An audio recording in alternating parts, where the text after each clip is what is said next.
오늘의 주요 뉴스입니다. 수도권 총력전을 벌이고 있는 한동훈 국민의힘 총괄선대위원장이 내년에 5살부터 무상교육을 실시하고 새 4살까지 단계적으로 확대하겠다고 발표했습니다. 한 위원장은 전국 최대 의석 60석이 걸려있는 경기를 찾아 지지를 호소했습니다. 이재명 더불어민주당 상임 공동선거대책위원장은 휴일을 맞아 지역구인 인천 계양을 집중 유세에 나섰습니다.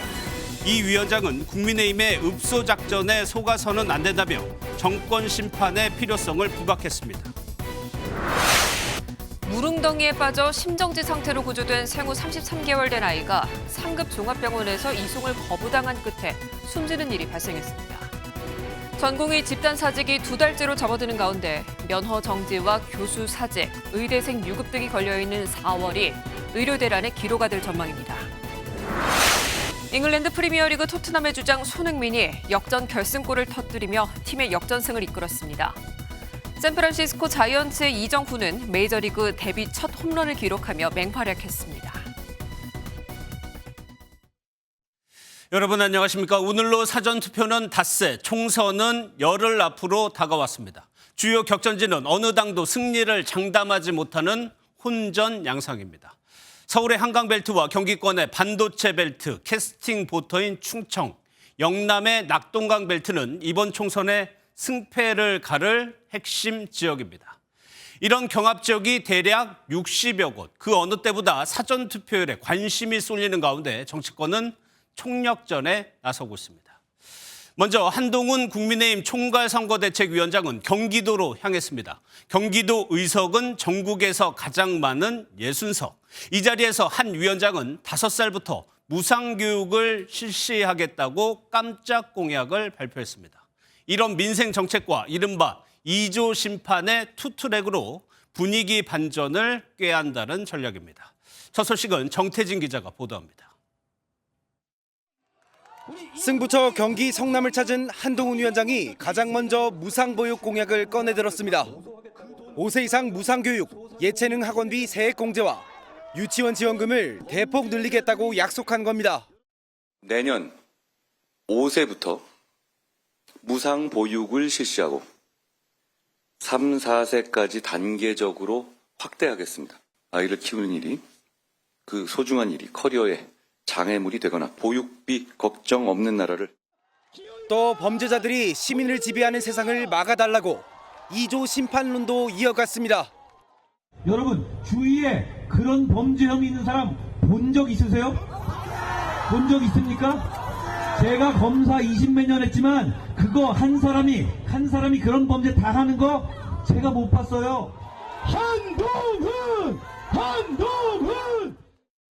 한동훈 위원장이 휴일 이른 아침부터 현장 유세를 택한 곳은 이곳 경기입니다. 전국 최다 의석 60석이 걸린 최대 접전지 경기 탈환을 위해서 한 위원장은 지지를 호소했습니다.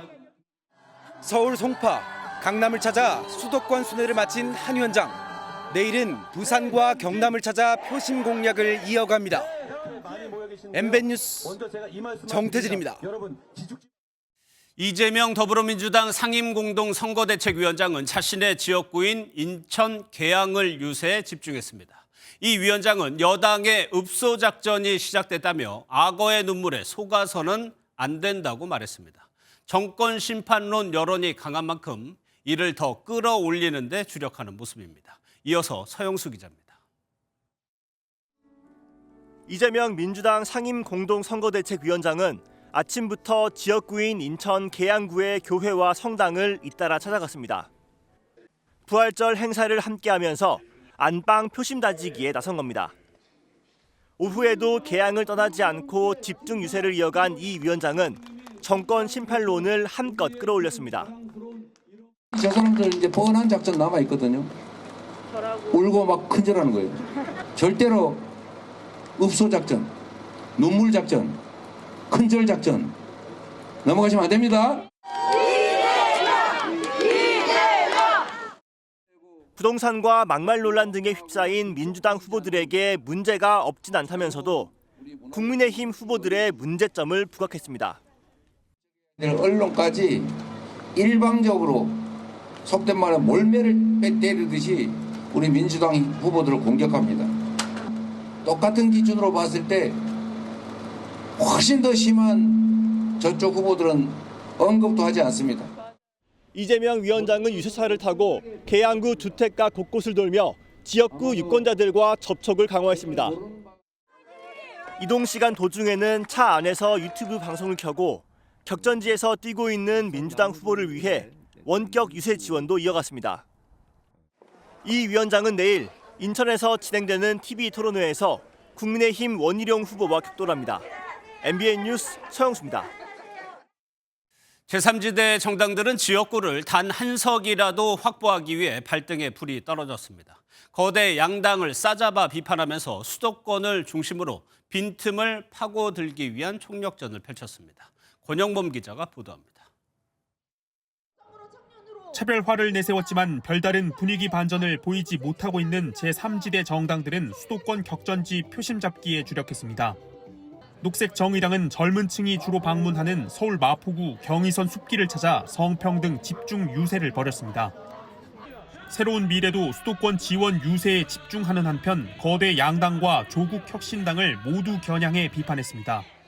전관예우, 편법 대출 등 각종 논란에 휩싸인 후보들을 불공정 4인방으로 규정하며 사퇴를 촉구했습니다. 과연 조국 혁신당과 민주당, 국민의힘은 청년들에게 공정을 말할 자격이 있습니까? 명백한 국민 기만이자 국민에 대한 배신입니다. 인천과 대전, 충남을 방문한 이주영 천하람 개혁신당 총괄 선거대책위원장은 지역구 후보자 지원 사격에 집중했습니다. 1번, 2번이 서로 싸우면서 국민들께 절망만 보여드리는 정치를 계속해서는 안 됩니다. 한국 정치의 부활절이 반드시 필요합니다. 거대 양당 사이에서 분투하고 있는 제3지대 정당들이 선거 막판 분위기 반전에 안간힘을 쓰고 있습니다. MBN 뉴스 권용범입니다.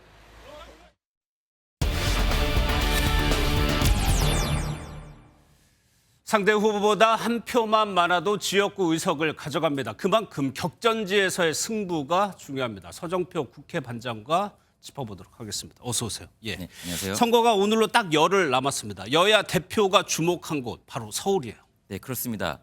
지난 28일부터 공식 선거운동이 시작됐습니다.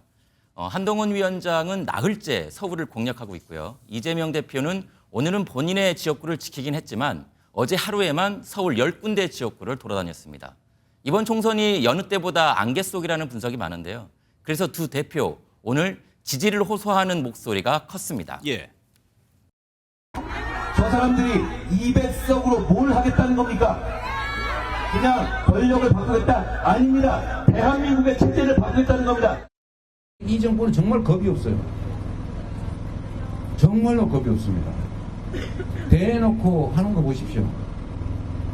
근데 이제 우리 국민들이 제동을 걸어야 돼요. 이렇게 공을 들이는 이유가 그만큼 중요해서겠죠. 특히 한강벨트가 중요합니다. 네, 그렇습니다. 이 한강을 끼고 있는 11개 지역구, 여야 모두에게 특히 더 중요한 곳이 있습니다. 어디일까요? 그 한강벨트 안에서요. 네, 그렇습니다. 바로 이 한강벨트의 중심이면서 이 대통령실에 있는 용산과 동작 가불입니다. 예. 지난 총선에서 용산은 국민의힘이 그리고 동작 가불은 이 민주당이 승리한 곳인데 정권 심판의 상징성과 함께 서울 최대 승부처가 될 지역구로 뽑히고 있습니다. 지난 총선에서 8곳에 그친 국민의힘은 서울에서 최대 15석을 그리고 민주당은 지난 총선 결과 그 이상을 기대하고 있습니다. 예, 전체 판세를 보면 현재 각 당에서 보는 자기들의 우세 지역이 국민의힘은 한 80곳 정도 보는 것 같고 민주당은 한 110곳 정도를 우세로 보고 있더라고요. 네, 그렇습니다. 그런데 문제는 앞으로입니다. 국민의힘은 지지율이 바닥을 쳤기 때문에 이제부터는 반등한 일만 남았다고 판단하고 있습니다. 이종섭 호주 대사 논란이나 이 막말 논란 이런 것들이 정리가 됐다고 보고 있습니다. 예. 반면 민주당은 정점을 찍은 상황이기 때문에 이제는 이것을 잘 지키는 것이 중요하다라고 분석하고 있습니다. 그러니까 현재 시점에서는 일단 국민의힘의 갈 길이 좀 멀어 보여요. 네, 그렇습니다. 그런데 오늘 이 삼선의 조혜진 의원이 시국 기자회견을 열었습니다. 긴급 기자회견이었습니다. 이대로 가면 국민의힘 참패를 하고 대한민국은 망한다고 했습니다. 살 길이 하나 있다고 했는데 들어보시죠. 그러나 아직 살 길이 있습니다. 윤석열 대통령이 국민에게 무릎 꿇는 것입니다. 네, 이처럼 총선 국면에서 대통령에게 공개적으로 사과를 요구한 것은 조 의원이 처음입니다. 예, 그러면 조 의원은 왜 대통령이 사과해야 된다고 주장을 했나요? 네, 조 의원의 말을 빌리자면 이 대통령이 오만과 독선으로 불통의 모습을 보인 것, 그리고 국정과제에 혼란을 초래한 것, 이것으로는 선거를 치를 수 없기 때문이라는 판단입니다. 예. 더한 경고도 서슴지 않았습니다. 우리 당이 원내 일당을 얻지 못하면 국민의 불신임과 심판에 대한 책임을 지고 모든 당선자들이 의원직을 총사퇴할 것을 지금 선언해야 합니다. 네, 그러면서 한동훈 위원장도 이 총선 결과에 대해서 책임질 것을 지금 선언해야 한다고 덧붙였습니다. 예, 마침 오늘 윤석열 대통령의 외부 일정이 있어서요. 여기서요, 낮은 자세라고 말했습니다. 네, 그렇습니다. 이 조 의원의 기자회견을 의식한 것은 아니겠지만 윤석열 대통령이 오늘 오후 서울에 있는 한 교회에서 낮은 자세로 국민의 아주 작은 목소리에도 귀를 기울이겠다고 밝혔습니다. 총선을 열흘 앞두고 당정의 공이 이대로는 안 된다는 위기의식이 작용한 것 아니냐, 이런 분석도 나오고 있는데요. 당장 이번 주 금요일부터 사전투표가 실시되는 것을 감안하면 이번 한 주가 이 총선 민심의 이 분수령이 될 것으로 보입니다. 알겠습니다. 잘 들었습니다. 서정표 기자였습니다. 이번 총선의 1차 승부처인 사전투표가 닷새 뒤에 실시됩니다. 투표율이 높을수록 진보 진영이 유리하다는 것이 그동안 정치권의 통념이었습니다. 유권자가 4,428만여 명으로 확정된 가운데 과거 선거의 투표율 공식이 이번에도 적용될지 아니면 바뀔지 관심입니다. 전정인 기자입니다. 이번 22대 총선의 국내외 유권자 수는 모두 4,428만 11명입니다. 4년 전 21대 총선 때보다 28만 명, 0.6% 늘었습니다. 50대가 전체 유권자 중 약 19.7%로 가장 많았고 50대 이상이 전체의 절반을 넘는 것으로 나타났습니다. 유권자들은 다음 달 5일과 6일 사전투표를 하거나 본투표일인 10일에 지정된 투표소에서 투표할 수 있습니다. 여야는 5일 앞으로 다가온 사전투표 참여를 독려하는 데 집중하고 있습니다.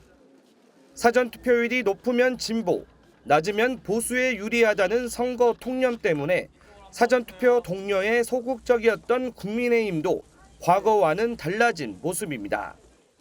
한동훈 국민의힘 총괄 선대위원장에 이어 인요한 국민의 미래 선대위원장까지 나서 사전투표 참여를 호소했습니다.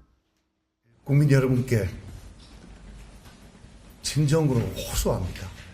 우리 4번을 달고 있는 국민의 미래 우리 후보들을 부재자 투표 때도 그렇고 또 10일 날 기억을 해 주셔서. 사실상 지지층의 투표 결집이 이번 총선의 승부처라는 인식 속에 사전투표부터 지지층의 투표율을 끌어올려야 한다는 분석입니다. 윤석열 대통령이 당선된 지난 20대 대선에서는 역대 가장 높은 사전투표율을 기록한 끝에 보수 진영이 승리했습니다. MBN 뉴스 전정인입니다. 오고 가는 언제 매일 여의도는 전쟁 중 Talk to me. 장명훈 기자와 정치권 소식 더 살펴보도록 하겠습니다. 어서 오세요. 예, 장 기자가 준비한 사진이 있어요. 한번 보겠습니다. 네.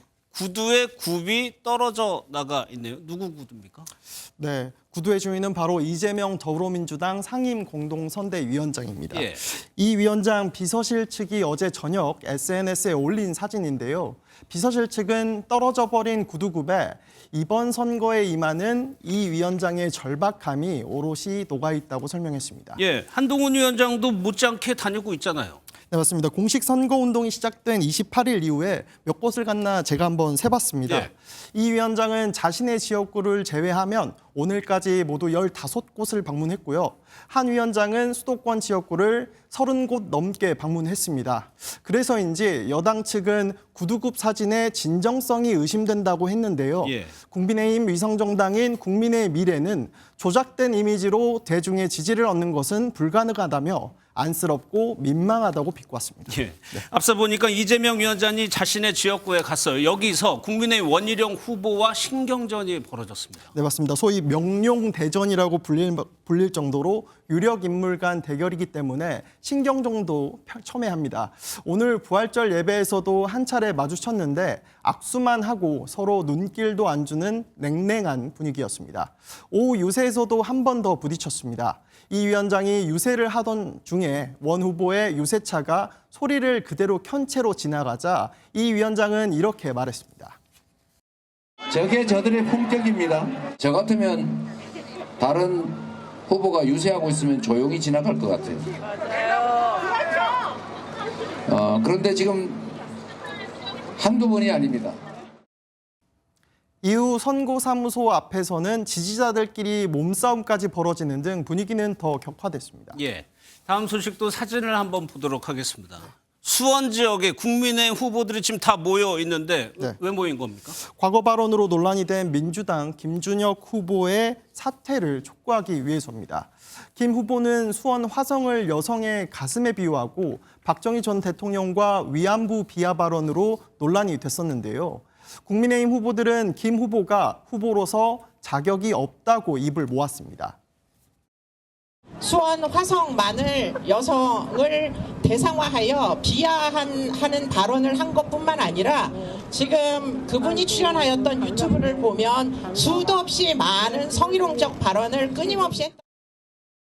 김 후보는 풍수지리가의 표현을 빌렸다 등등의 해명을 내놓고 있지만 공세 수위는 연일 높아지고 있습니다. 마지막은 조국 대표 소식인데 오늘 고 김영삼 전 대통령 생가를 방문했는데 뭐 어떤 인연이 있었나요?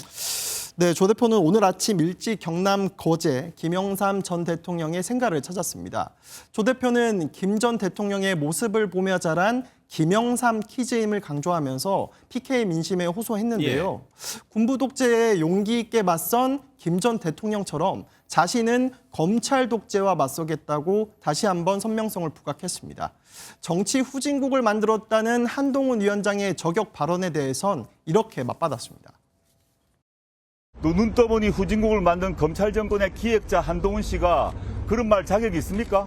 빨리 수사받을 준비나 해라. 네, 정치권은 더 분주하게 움직일 것 같습니다. 장명훈 기자였습니다. 네, 뉴스 이어갑니다. 전국 사전투표소 40여 곳에 불법 카메라를 설치한 40대 유튜버가 조금 전 구속됐습니다. 구속 전 왜 이런 일을 벌였는지 물어보니 사전투표 인원을 점검해보고 싶었다는 답변을 내놨습니다. 심가연 기자입니다. 경찰 호송 차량에서 모자를 꾹 눌러 쓴 남성이 내립니다. 안경과 마스크를 쓴 채 얼굴을 반쯤 가렸습니다. 40곳이 넘는 전국 사전투표소에 몰래 불법 카메라를 설치했다 붙잡힌 40대 유튜버가 처음으로 모습을 드러냈습니다. 확인된 40곳 외에 추가로 카메라 설치한 곳 있나요? 맞습니다. 구속영장 심사를 받기 위해 법원으로 향하던 피의자는 사전투표 인원을 직접 세보고 싶어 범행을 저질렀다고 말했습니다. 카메라 설치한 곳 있나요? 사전투표 인원을 점검해보고 싶었어요. 세보고 싶었습니다. 법원은 이 남성의 구속이 필요하다고 판단했습니다. 유튜버로 활동 중인 이 남성은 2022년 대통령 선거와 지난해 강서구청장 보궐선거 때도 사전투표소 내부를 촬영하며 부정선거 의혹을 주장했습니다. 그냥 실수일 뿐 사과할 일은 아니라고 얘기합니다. 경찰은 불법 카메라를 설치를 도운 혐의로 해당 유튜브 구독자인 70대 남성도 입건해 조사하고 있습니다. 오늘도 울산의 사전투표소와 개표소 등 3곳에서 불법 카메라가 추가로 발견됐습니다. MBN 뉴스 심가현입니다. 참 안타까운 사고가 있었습니다. 1m 깊이 물웅덩이에 빠진 33개월 된 아이가 심정지 상태로 구조됐는데 상급 종합병원 10곳이 수용을 거부하던 사이에 숨지고 말았습니다. 이번 일이 의료대관과는 무관하다는 게 상급병원 측의 설명입니다만 다시금 발생한 뺑뺑이 사망에 불안도 큰 상황입니다. 김영현 기자입니다. 물이 차 있는 웅덩이 주변으로 경찰 과학수사대 요원들이 감식을 벌이고 있습니다. 어제 오후 4시 30분쯤 1m 깊이 물웅덩이에 33개월 여자아이가 빠졌다는 신고가 소방에 접수됐습니다. 119 상황실에 이제 영상 의료지도 있잖아요. 영상 통화로 가슴 압박 이런 거 이제 CPR을 실시하고 있으시더라고요. 신고를 받고 현장에 도착한 119 구급대는 심정지 상태의 아이를 인근 병원으로 이송했습니다. 병원 측이 서둘러 응급치료를 한 끝에 아이는 간신히 맥박을 되찾았습니다. 약물도 좀 많이 들어갔고 하면서 CPR을 계속 하다 보니까 자가호흡이라고 할 수 있는 부분들이 그 펄스가 관측이 된 겁니다. 하지만 추가 치료를 위해 상급 종합병원 10곳에 전원을 요청했지만 상급 병원들은 수용을 거부했습니다. 소아 중환자 병상이 부족하다거나 회생 가능성이 희박하다는 이유였습니다. 전원이 늦어지면서 아이는 맥박을 되찾은 지 1시간 30분 만에 다시 심정지 상태에 빠졌고 최종 사망 판정을 받았습니다. 그런 게 어디라도 받아줬으면 어떻게 또 나아질 수도 있었을 거라고 생각이 들어요. 경찰은 부모가 집 근처 농장에서 작업을 하던 사이 아이가 물웅덩이에 빠진 것으로 보고 정확한 사고 원인을 조사하고 있습니다. MBN 뉴스 김영현입니다. 내일부터 의대 교수들이 진료와 수술을 줄이겠다고 밝혔는데 이에 동네 병원도 동참하기로 했습니다. 평일 진료는 유지하되 야간이나 주말 진료가 줄어들 것으로 보이는데요. 의사협회장 당선인은 윤 대통령의 결단을 강조했습니다. 박유영 기자입니다. 의대 교수들이 4월부터 주 52시간 근무에 돌입하는 가운데 이에 맞춰 동네 병원 개원이들도 주 40시간으로 진료 축소에 들어갑니다. 개원이 주축인 대한의사협회는 16개 시도의사회 회의에서 이같이 결정했습니다. 주 40시간 이게 준법 진료지 않습니까? 저희가 뭐 하라 마라 이렇게 말씀 못 드리겠지만 그렇게 준비하신 분들은 아마 시작할 거다. 참여 여부는 자율에 맡긴다지만 주말이나 야간에 문을 닫는 병원이 늘어나면 파장이 작지 않을 것으로 예상됩니다. 임현택 의협회장 당선인은 대통령의 결단을 촉구했습니다. 대통령님의 결단과 그리고 양당 당대표 비대위원들의 결단이 좀 필요한 시점이 아닌가. 임 당선인은 정부가 대화하겠다면서도 2,000명 숫자를 못 막는 건 앞뒤가 맞지 않다고 주장했습니다.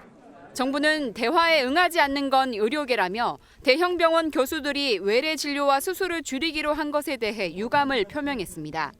MBN 뉴스 박영입니다. 네, 오늘 발생한 사건 소식입니다. 서울 모 대학교 근처 청소 창고에서 불이 나 30대 여성 1명이 숨지는 일이 있었습니다.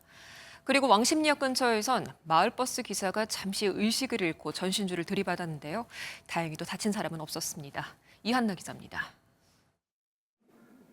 불에 탄 뒤 그을려 있는 컨테이너 박스 옆에 부서진 채 쌓인 잔해물들이 보입니다. 오늘 새벽 5시쯤 서울 종로구의 한 대학 인근 컨테이너 청소 창고에서 불이 나 안에 있던 30대 여성 1명이 숨졌습니다. 이곳은 청소 자재를 보관하던 창고였는데요. 보시는 것처럼 검게 그을린 구조물과 도구들이 형체를 알아볼 수 없을 정도로 무너진 상태입니다. 해당 창고는 구청의 청소자재 보관용 창고인데 사망한 여성은 구청과 무관한 외부인인 것으로 확인됐습니다. 경찰은 방화 가능성은 작다고 보고 정확한 사고 원인을 조사 중입니다. 서울 왕십리역 인근 전신주가 부서진 채 쓰러져 있습니다. 오늘 오전 마을버스 한 대가 역광장으로 돌진해 전신주를 들이받는 사고가 났습니다. 소리가 났었고 버스가 이미 가로등을 묻히고 천천히 들어오는 상황이었어요. 충돌 당시 버스가 천천히 움직이며 버스 탑승객을 포함한 인명피해는 없었습니다. 당시 운전기사가 의식을 잃어 사고가 난 것으로 밝혀졌는데 경찰은 정확한 사고 경위를 조사하고 있습니다. 어젯밤 부산의 한 골프장에서 1톤 트럭이 골프카트를 덮쳐 2명이 사망하고 4명이 다쳤습니다. 트럭 운전자와 탑승자가 넘어진 카트를 돕기 위해 잠깐 자리를 비운 사이 정차된 트럭이 내리막길에서 미끄러진 것으로 알려졌습니다. 경찰은 정확한 사고 경위를 조사할 방침입니다. MBN 뉴스 이한나입니다. 바닥을 쳤던 부동산이 조금씩 회복하고 있다는 얘기가 나옵니다. 최근에 풀린 연 1%대 신생아 특례 대출이 영향을 미쳤다는 분석인데 반론도 만만치가 않습니다. 이승민 기자입니다. 서울 동대문구의 2100세대 대단지 아파트입니다. 지난 연말 실거래가는 7억 원대였지만 지난달에는 8억 원 이상으로 올라왔습니다. 작년 말부터 저가 매물 위주로 거래가 이루어진 후 호가는 계속 높아지고 있습니다. 작년보다는 3, 4점 올랐기 때문에 간 오르는 추세라고 볼 수 있는데 이곳만 그런 게 아닙니다. 최근 2달간 수도권 아파트는 이전 거래 대비 가격이 오른 이른바 상승 거래가 절반을 넘어섰습니다. 상승 거래가 38%에 불과했던 서너 달 전과 비교하면 10%포인트 넘게 늘어난 것으로 서울은 53%까지 높아졌습니다. 서울 안에서 상승 거래 비중이 높은 지역은 동대문구, 동작구, 구로구, 성동구 순이었습니다. 상승 거래가 많아진 데는 연 1%대 초저금리에 신생아 특례 대출이 한몫했다는 분석입니다. 1월 말 출시된 신생아 특례 대출 가운데 4,100건이 신규 주택 구매 목적이었는데 이는 2월 아파트 거래량의 12%에 해당합니다. 신생아 특례 대출 같은 것들이 나오면서 젊은 층을 중심으로 실수요자들이 구매 심리가 회복되고 하지만 대출 규제 강화 등 하반기 금리 인하 전까지는 반전을 기대하기 어렵다는 분석도 만만치 않아 논란은 가열될 전망입니다. MBN 뉴스 이승민입니다. 황사가 옅어지더니 완연한 봄날이 찾아왔습니다. 남녘에는 벚꽃축제 백미인 진해 군항제가 절정을 달했고요. 전국적으로 포근한 봄날에 시민들의 표정도 한결 가벼워 보였습니다. 자, 시청자 여러분들께서도 봄 기온 잠시 느껴보시죠. 강진우 기자가 전해드립니다. 진해 군항제의 만개한 벚꽃을 보려고 수많은 사람들이 모였습니다. 화사한 꽃머리띠를 두르고 향긋한 벚꽃향에 취해봅니다. 기우뚱거리며 철길을 건넌 재미나 멈춰선 기차 앞에서 사진을 남기는 일도 빠뜨릴 수 없습니다. 벚꽃도 되게 예쁘게 화사하게 핀 것 같아서 사람들 많이 온 곳에 이렇게 같이 걷고 하니까 되게 기분이 좋아요. 파란 호수를 따라 이어진 출렁다리 위에 관광객들이 가득합니다. 420m 길이의 허공을 걷는 아찔한 일이지만 포근한 봄 기온의 응원 덕분에 가는 길이 멀지는 않습니다. 세계유산으로 지정된 고령 지산동 고분군에도 봄이 찾아왔습니다. 700여 기의 고분군에는 세계유산의 가치를 찾으려는 관람객의 발길이 이어집니다. 특히 유물을 제작해보거나 고분군 주변을 걸어보면서 가야 문화의 우수성을 배웁니다. 고분군 사이로 트레킹하는 게 제일 재밌습니다. 다른 곳에서는 경험할 수 없기 때문에. 꽃샘 추위의 시샘에도 화사하게 피어난 봄꽃 덕분에 상춘객들은 행복한 주말을 보냈습니다. MBN 뉴스 강진우입니다.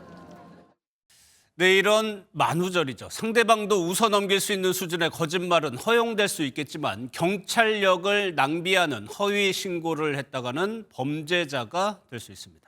경찰이 엄중히 경고했습니다. 우종환 기자입니다. 경찰 112 상황실로 걸려온 한 신고 전화. 남성이 다짜고짜 욕설을 합니다.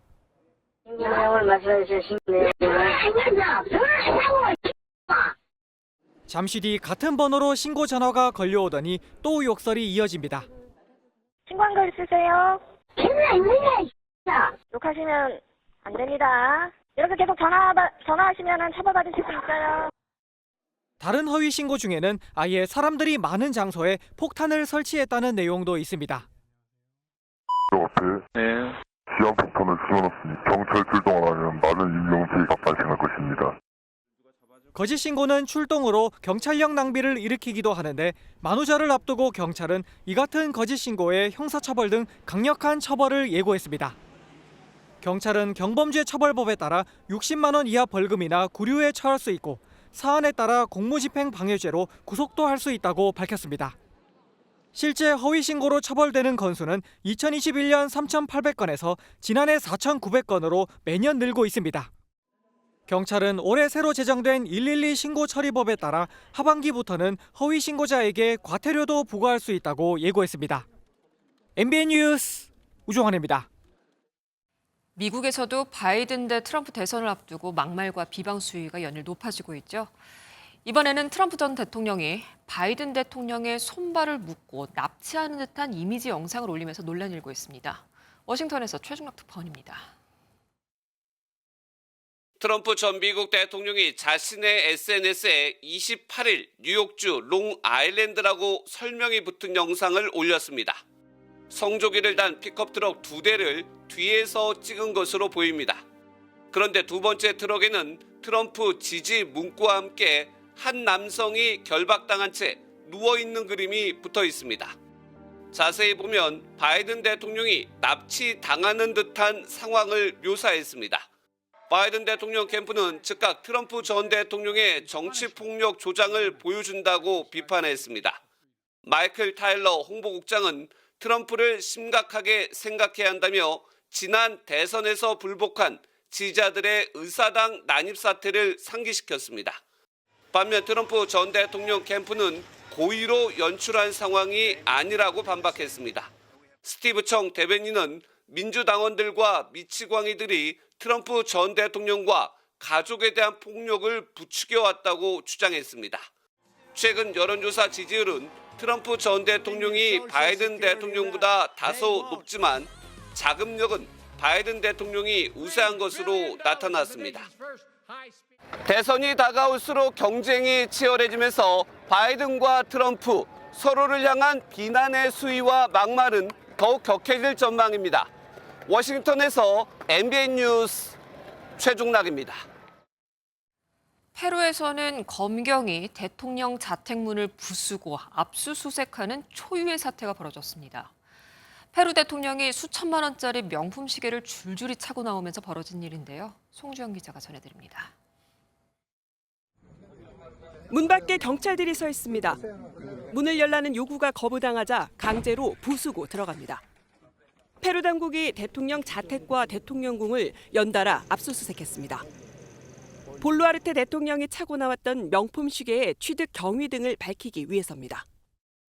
2년여 동안 총 14개의 명품 시계를 찾는데 일부는 14,000달러, 약 1,886만 원에 달합니다.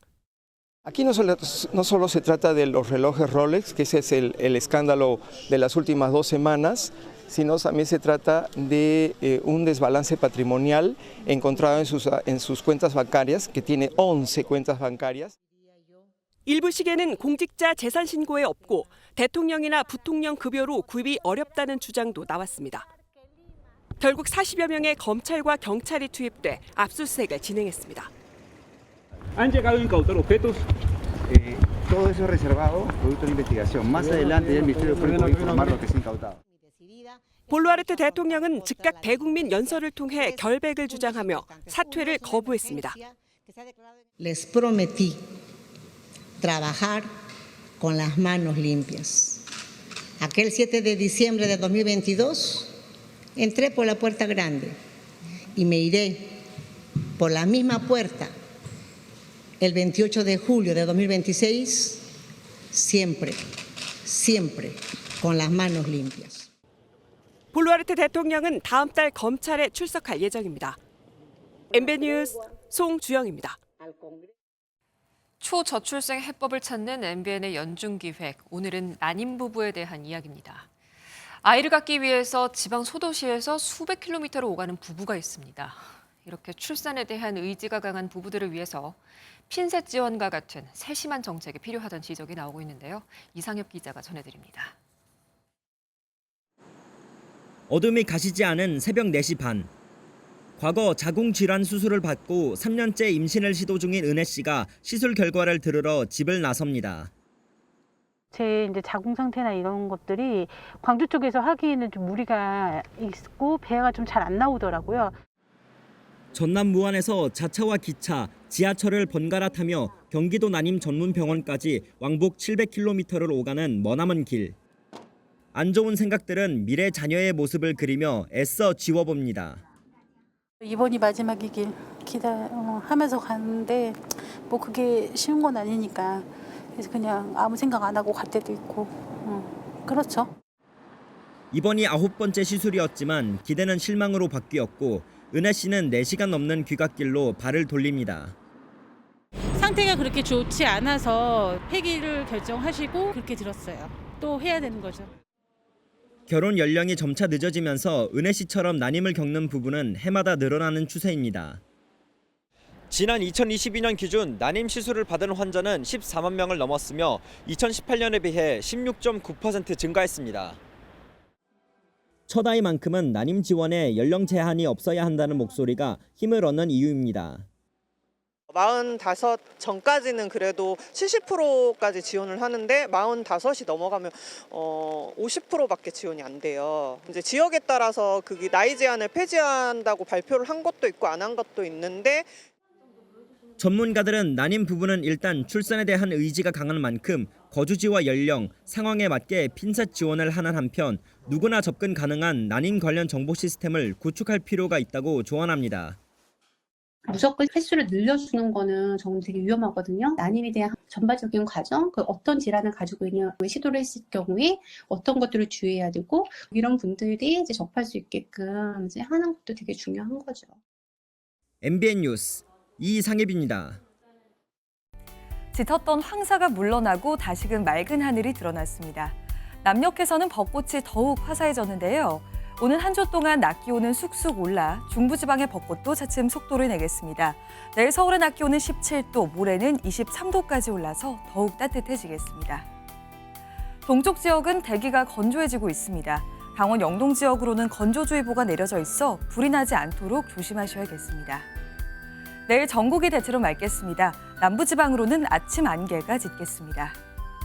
내일 중부지방 아침 기온은 서울이 5도, 춘천이 1도로 출발하겠고 낮 기온은 대체로 20도를 조금씩 밑돌겠습니다. 남부지방도 아침에는 광주와 대구가 7도까지 떨어지겠고요. 낮 기온은 대체로 20도를 웃돌아 일교차가 매우 크게 벌어지겠습니다. 모레인 화요일부터 수요일까지는 남부와 제주를 중심으로 비가 내릴 전망입니다. 내주셨습니다.